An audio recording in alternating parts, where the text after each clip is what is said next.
بسم اللہ الرحمن الرحیم۔ السلام علیکم ورحمۃ اللہ۔ نماز میں تشہد میں شہادت ثالثہ پڑھنا عصر حاضر کے فقہا خصوصاً حضرت آیت اللہ العظمیٰ سیستانی کے نزدیک نماز باطل ہے۔ لہٰذا اگر آپ کسی ایسے امام جماعت کے پیچھے جماعت سے نماز پڑھیں کہ جو شہادت ثالثہ پڑھتا ہو تو خود اس کی بھی نماز باطل ہے اور پیچھے نماز پڑھنے والوں کی بھی نماز باطل ہے۔ لہٰذا آپ کے فرض مسئلہ میں آپ اس کے پیچھے نماز پڑھتے ہیں تو نہ یہ کہ آپ کی نماز فرادہ ہو جائے گی اور جماعت کا ثواب نہیں ملے گا، نہیں، اصلاً نماز باطل ہے۔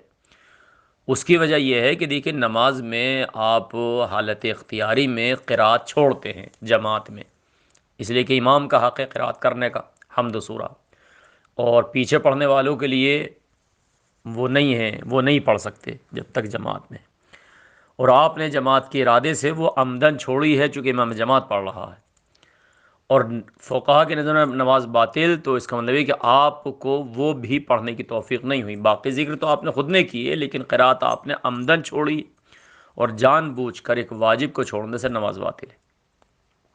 لہٰذا ایسے امام جماعت کے پیچھے جو تشہد میں شہادت ثالثہ پڑھتا ہو خود اس کی بھی نماز باطل ہے اور پیچھے پڑھنے والوں کی بھی نماز باطل ہے۔